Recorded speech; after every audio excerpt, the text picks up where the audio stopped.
Members, this is Assembly Bill 604, item number 11. Ms. Olson, please start, and remember that 3 witnesses, 2 minutes. Yes. Thank you. Thank you, Mr. Chair and members. It is my pleasure to present AB 604, which will modernize our antiquated laws regarding electrically motorized skateboards. I have been working on legalizing these boards for 2 years now, and I really appreciate the work of the committee.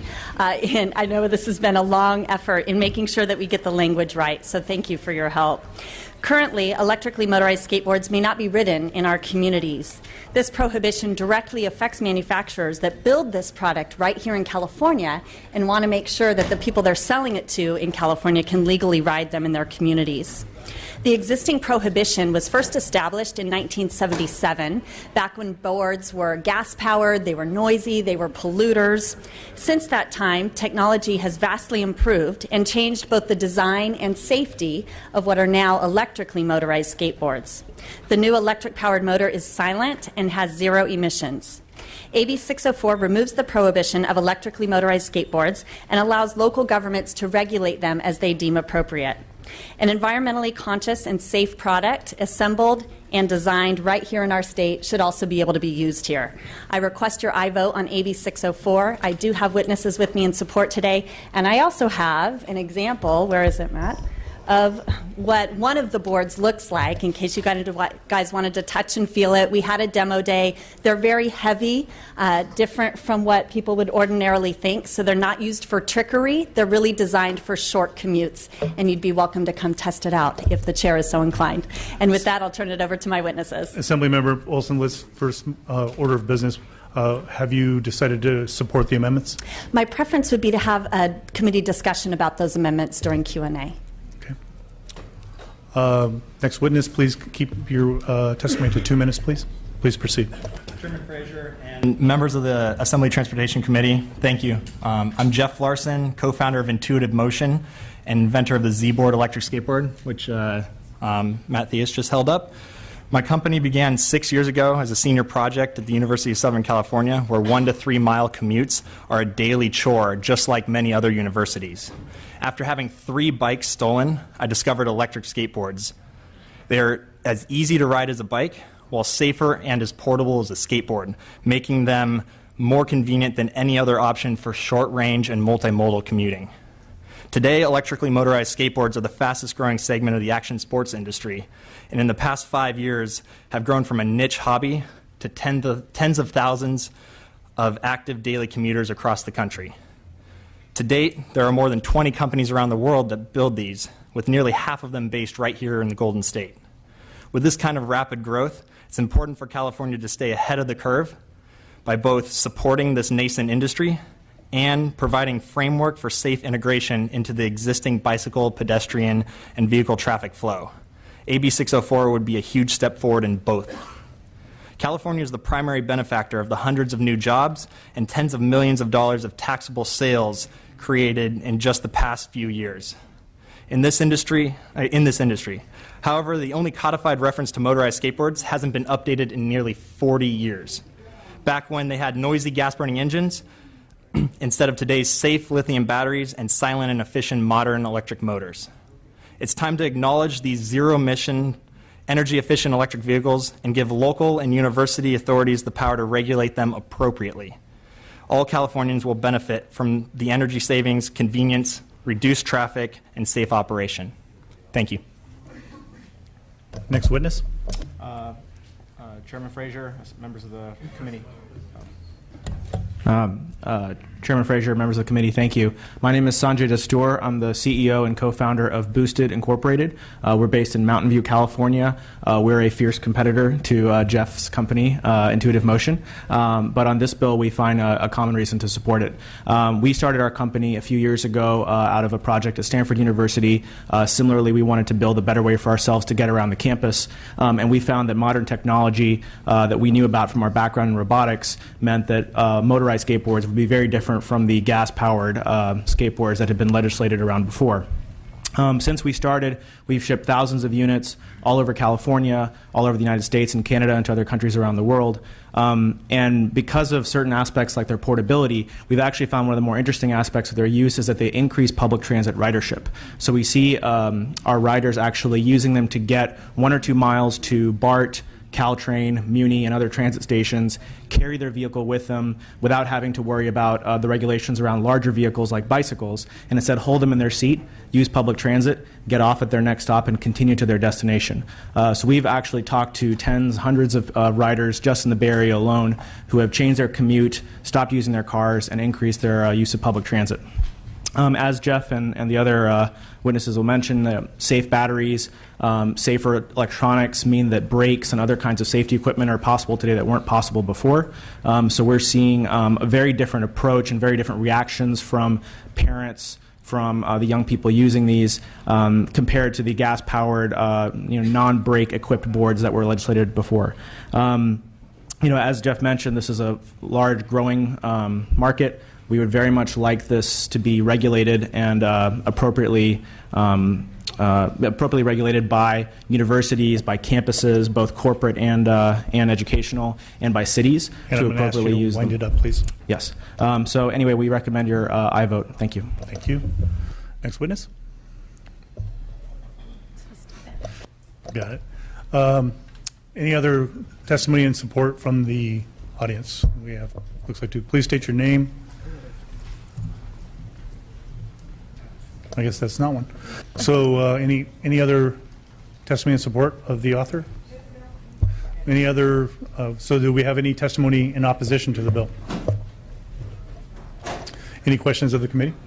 Mr. Chu. Thank you very much for presenting this bill. Question, do we have any regulation in terms of the safety of riding on those motorized skateboard, like require helmet or speed limit, or riding that on the street versus the sidewalk? Any evening riding restrictions? Please educate me. Excuse me, great question. In our workings back and forth with committee staff, we've gone through several different iterations of the bill. Some versions were a little more prescriptive in what the requirements would be around it. And what we discovered over time was really the cleanest way to do it was to remove the prohibition from California state law and then defer to local governments to provide any additional regulations on top of just them being allowed to be used. So the idea is if this bill were to be signed into law, then electrically motorized skateboards would no longer be illegal in California, and then various cities and counties could go in as they deem appropriate, if they deem appropriate, and put additional requirements on their use in their local communities. Mr. Medina? Ms. Olson, I want to thank you for bringing the bill, and I remember the demonstration, I think, last year Yes. that you did for us. I wanted to bring up the question of the age, if we could maybe discuss that a little bit, and what your thoughts are. Sure, thank you.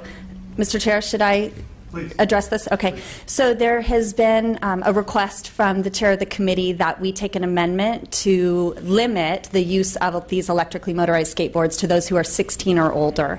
I'm certainly willing to have a discussion with the committee on that. My preference would be to not limit the age and just to include that in the number of different issues that local governments would discuss, because there are a lot of different interests from one community to another. So that would be my preference if the committee was willing to go along with that. If the committee is interested in restricting the age that people can use these boards, I would strongly request that maybe you consider a younger age, maybe 12 years old. Once somebody is out of elementary school, they're into junior high, they're a little more responsible. But you'll find once you ride these, they are so easy to use. Again, they can't be used for tricks. They're just too heavy for that. That's not the purpose. And in both of the demo days we've had in Sacramento here at the Capitol, you'd find that many of our children were much quicker at learning how to ride these than even the adults. So they're very safe, and we have not heard any concerns from any communities about the safety, whether they be for children or adults. Thank you. Any other members? Ms. Melendez? Thank you, Mr. Chairman. I am a proud co-author on this bill, so I want to thank you for bringing this forward. And I also wanted to touch on the issue of age, because we worry, about our young people and putting them on modes of transportation like this. But remember that at the age of 15, one can get a driver's permit and drive a vehicle, which is much more dangerous than any skateboard could be. My children, all 5 of them, have been wakeboarding and water skiing and all those things since they were, little. And there's certainly, a fair amount of danger involved in those types of sports too. So I think when you compare the two, this motorized skateboard probably poses far less of a threat than some of these other modes of transportation we were talking about. Although I understand the concern, but I'm pleased with the bill as is. To be honest with you, and I thank you for bringing it forward. Thank you. Mr. Bloom? Thank you, Mr. Chair. So if I understand the way the bill is proposed, it would be up to local jurisdictions to determine something like an age qualifier. Would that be correct? That is correct. Our assumption is that's probably not a restriction they would place on them because it hasn't been a concern raised by any parties as it relates to age. But if they wanted to do so, they would certainly have the ability to do so. I think it could be. I think it could be based on experience and also based on the nature of the city. So you might find one set of circumstances applies in an urban city like my own, and another in your city. I do want to say that the discussion about young people riding on skateboards hits home, and I'm not so concerned about the young person who is learning and takes a little time to learn. I'm more concerned about impulsive behavior of teenagers. And I can testify to that personally because my son, a number of years ago, after having not ridden on a skateboard for a while, decided he was going to, and the next thing he knew, he was in the emergency room with what turned out to be a very a complex fracture that resulted in a rod being placed in his arm, and it was a very serious accident. These things do happen, but in his case, it was impulsive behavior, and teens tend to be impulsive. So I have concerns about that, but I am reasonably comfortable with local governments being able to regulate in that area. And I also believe one of the companies that produces these skateboards is located in Santa Monica, not too far from my home. I think it's the best product amongst them. We can discuss that later. Thank you for your comments. If I may address them, and then perhaps one of the witnesses will want to speak to it as well. Certainly understand your comments and agree there are very great differences from urban settings to more rural settings. I think what you'd find if afterwards you want to play around with the board is these electrically motorized skateboards are so dissimilar from your traditional skateboard. So if you were to hit a rock or a little pothole, what have you, they don't lose control as a traditional skateboard would. They're really heavy, they're really designed for short commutes, and perhaps the witnesses could speak even more effectively to that. But understand the concern. Just know that while that would be easy to happen on a regular skateboard, it'd be very difficult to happen on one of these electrically powered boards. If I may address that concern, there are a couple significant ways that an electrically motorized skateboard would differ from a standard skateboard or longboard in terms of safety. And a couple of those would be that on a standard skateboard, you're constantly shifting your weight onto one foot to push. And on an electrically motorized skateboard, both feet are always planted on the platform. So they're much easier to balance on, in addition to having better overall stability. The other major difference is that electrically motorized skateboards have a brake. They inherently have the ability to stop at the user's command, whereas a standard skateboard or longboard, the rider would have to jump off and run, or would have to put a foot down to slide to stop, or if they were going down a hill, would have to quite literally bail off of it to avoid going too fast. The modern boards available have the ability to come to a stop on a downhill. And for those reasons and others, they're in our opinion, far safer than a standard skateboard. Mr. Dodd? Yeah, it's my understanding that there were regulations for segways not so long ago to make them legal on the roads. Does anybody know if there's an age limit that was put on segways? I don't know. Do you know? I'm not certain. I'm not aware that there is one, but I'm not certain. I don't believe there is. Yes, thank you, and thank you for bringing this this bill and really idea forward. You know, where I come from, skateboarding is not a crime, right? Certainly not in your district, Mr. No, O'Donnell. never, not in Long Beach. But in fact, I've seen I don't know if you want to call them kids, young adults, riding these around. I live close to a university, and they're actually quite a, you know, I see them, so they're not real foreign to me. But could you just walk through how they work? You get on them. How do you make it go forward? So maybe you could educate some of the members of the committee. There are a couple different ways that a rider can interact with an electric skateboard to get it to speed up and slow down. The two primary interactions would be with our board. We have a weight sensing foot pad or sensor toward the front of the board and another one toward the back. And when you press down on the front, the harder you press, the more it'll speed up. And then you can let off and coast just like a standard skateboard. And then on the back, putting your foot on the foot pad or the sensor, the harder you press on that, the faster you'll slow down. And again, if you take your feet off, you can coast to stop. I'll let Sanjay address the other interaction. Yes, for our product and some other ones, there's a wireless remote control, usually Bluetooth or some other technology like that, where you have both the throttle and the brake power in your hand. And another technology that's actually important for this issue is you can adjust the power level on the boards for many of these, and that's going to become kind of a standard for the industry. So when a parent maybe wants to give a board to a kid, they can actually say, okay, we only want the speed limit for this to be 8 miles an hour. We only want the power limit to be 100 watts or something. And then they can set a lock code through their phone or some other device to make sure that child can't exceed that. So we're seeing that become the standard for this as well. Thank you. Any other members of the committee would like to ask any questions? Seeing none. Ms. Olson, would you like to close?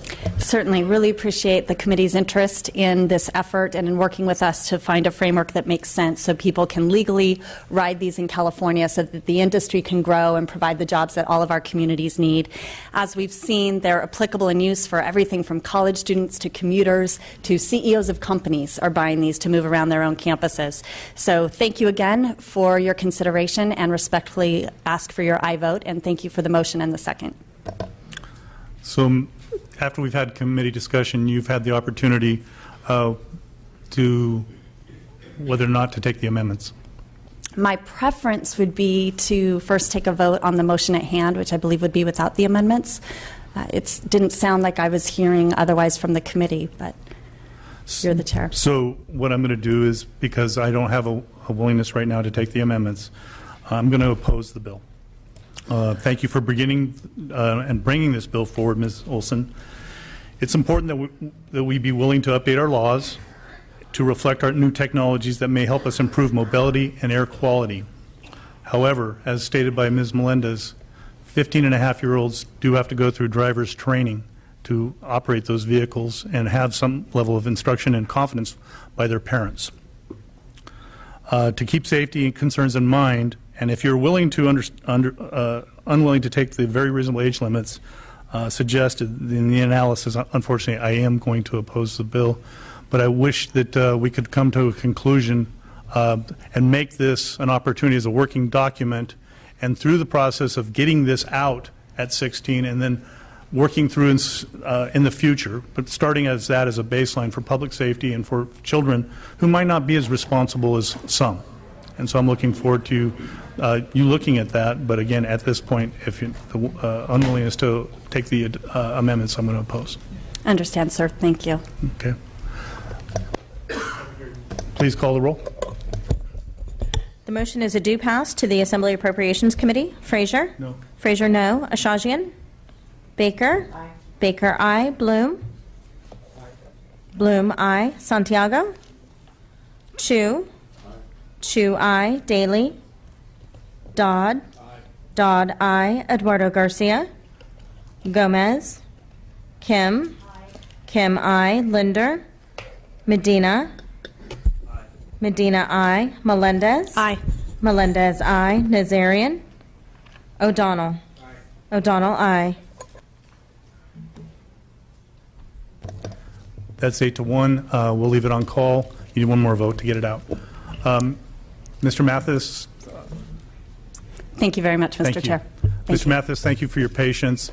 Mr. Dabadny, Mr. Mathis let Ms. Olson go in front as he was waiting, so we're going to call him up out of courtesy.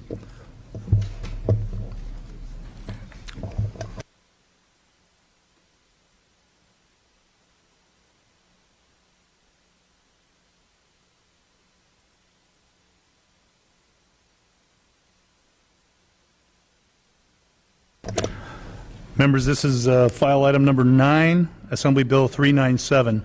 Mr. Mathis, please proceed. Noon, Chairman and members. AB 397 is an important bill to address the crisis of our time. A devastating statewide drought is now in its 4th year and with no end in sight. My proposal here today is very simple. Let us give the voters an opportunity to decide whether to continue building a high-speed rail or to use that money towards providing more water. All that we would be doing with this bill is providing the voters with an opportunity to have a choice, and then let the will of the people be heard. Now, there are some who may argue that the voters already made a decision in 2008, or ask why the funding for additional water infrastructure needs to come at the expense of the high-speed rail project. Or they may argue that stopping the train project now will cause hundreds of millions of dollars of work and study to be lost. It is true that voters did approve high-speed rail in 2008, but since then, many things have changed. Consider that the project has more than doubled in cost from $33 billion in 2008 to $68 billion today. Consider that the project was contingent upon federal and private funds necessary for the project to be finished, have never shown up, and don't appear to be coming anytime soon. And consider that today, 70% of voters are in favor of placing this issue back on the ballot with these new costs in mind. Every family in the state has a checkbook that they have to balance at the end of the day. California's checkbook is nearly over $100 billion overdrawn with our total debt and unfunded liabilities. Giving the voters this choice allows them to get the water investment they need without adding a dime of new debt onto their backs.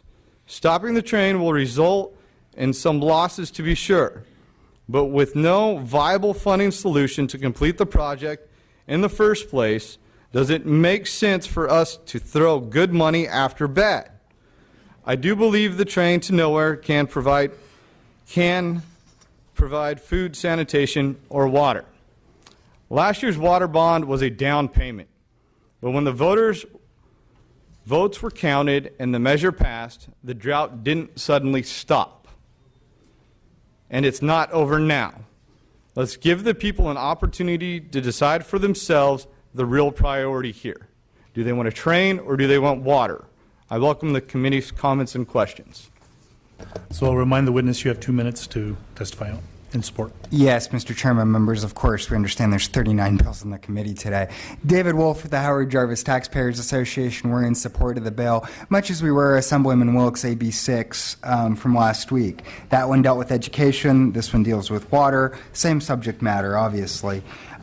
Just to comment and follow up on the Assemblyman's comment regarding high-speed rail, it's important to note that we don't believe this is a genuine high-speed rail system anymore. This is a blended model that involves light rail tracks and is not a true high-speed rail system with a full line capacity that won't go anywhere near 220 miles an hour, which is what it's required to do under statute. And it's no wonder that even strong former high-speed rail backers like Quentin Kopp vehemently disagree with this system and, among others, have asked that it be put back on the ballot. So, there is that for starters. And then also, members, it's important to point out, as I did last week, that our debt service ratio remains at a rather high 7%. That's the amount of bond debt revenue that has first call on general fund spending right now. And it can be debatable, members, whether that number can be higher or lower or whatever. But the point is this. Before we spend another penny on a slow train with low ridership estimates, we should consider carefully what infrastructure projects are going to benefit the greatest number of Californians. In this case, it's water, it could be schools, it could be anything, but we need to consider how we're spending general fund money to provide critical infrastructure needs. And with that, I'd ask for an aye vote. Any other members of the public that would like to testify in support of Mr. Mathis's bill? Any members of the public that would like to testify in opposition to the bill? And if you have witnesses, you have 3 minutes, 3 witnesses, 2 minutes each to oppose. The remainder will come up to the mic and actually name who they represent and your opposition. Please proceed. Mr. Chair, member Cesar Diaz on behalf of the State Building and Construction Trades Council. This committee knows very well the costs of the need for transportation. It's in the hundreds of billions of dollars. We understand there's a need as well because of the drought in the billions of dollars for more surface storage. We also understand there's a need for schools in the billions of dollars. And local districts have been passing bonds every election cycle to address that need. There is no doubt that California can do and should do a lot more to invest in its infrastructure. And having a plan like the one that the high-speed rail has, where it has essentially a public-private partnership, well, it will bring in private dollars. And those private dollars are coming in because of the legislative fixes and the issues that this legislature has addressed, not only through cap and trade, but through the blended system, through various types of improvements, through the infrastructure of the high-speed rail itself. That investment should not be lost, and we should not take our eyes off basically the need to address transportation and to address the greenhouse gas emissions that will be relieved from the Central Valley when this project does and should take place. We are way behind on our infrastructure. We are countries that are far exceeding in terms of modernizing their transportation systems. We need to invest more. This bill provides a false choice. It should basically just say we are opposed to high-speed rail for a variety of reasons. And they should just come at it from that perspective instead of providing it has about water or about drought, or last week it was about schools. Let's just face the facts. The proponents of this legislation look at the debt. They look at a poll. There are various polls that say many, many things, including a dual system for Prop 13. If we want to look at polls, let's look at that as well. Next witness. Thank you. Next witness. Thank you, Mr. Chairman. Keith Dunn for the Association for California High-Speed Trains. I'll associate my comments with Mr. Diaz, who I think summed up the point very well. I would just add that, when you start looking at private capital, there actually is a lot of interest that's percolating around this project. In fact, this week, the Prime Minister of Japan will be coming to San Francisco, and part of that discussion will focus around that nation's look and investment at this project. They're just one of many. There's other countries that have looked at it, as well as other corporations and investors that are looking at California, which still provides opportunity for those dollars to be utilized and to build a project like this. So again, Mr. Diaz, I think, summed it up very well. I would say that we can do both things. There's a need for water. I'm glad we had a water bond that was just recently passed. It's critical to our needs as a state. So is this project. We'd ask for you to reject this proposal. Next witness, 2 minutes, please. Mr. Chair and members, Caitlin Vega for the California Labor Federation, also here in opposition.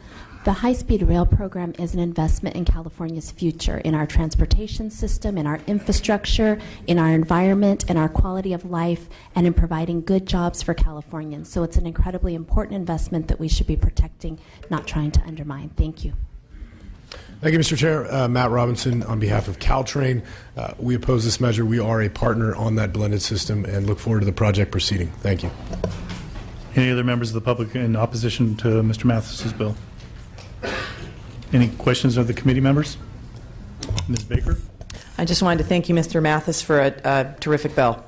and for really being responsive to what we're hearing from Californians all over the state, and that we focus not just on spending money on infrastructure and just spending and spending, but we spend more wisely and we do smarter infrastructure investments, and I think your bill is a representation of that.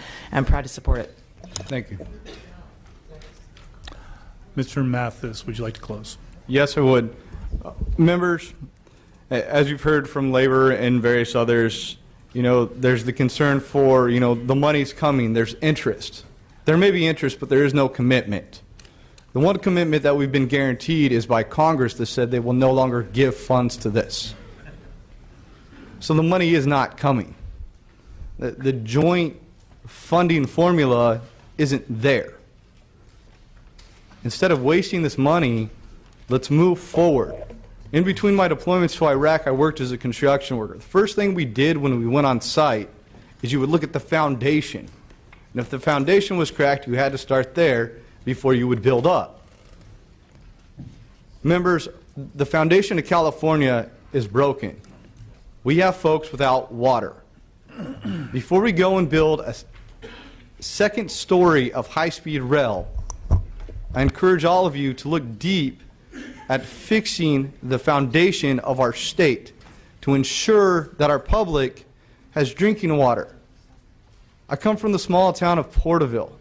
We have over 1,000 wells that are dry with over 7,000 people who don't have drinking water. They cannot flush a toilet. They cannot bathe their children. But folks, we're talking about a train versus the future of our children. I ask for your aye vote. So, Mr. Mathis, unfortunately, I can't support your bill today. I agree the state should and most definitely invest in water infrastructure. I'm glad Porterville is being helped by the emergency bill that we just passed last month, going out with the state bond for water needs.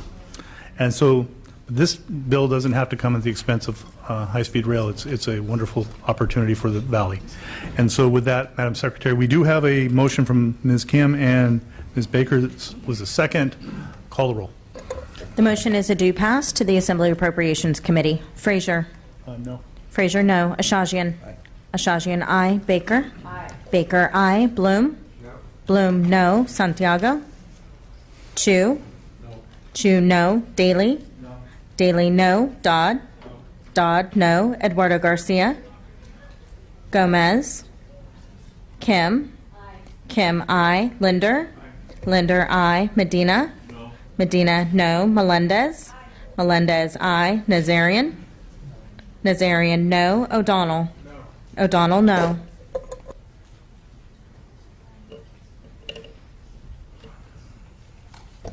Five to eight. We'll put it on call. And for the absent members, thank you, Mr. Mathis. Thank you, members.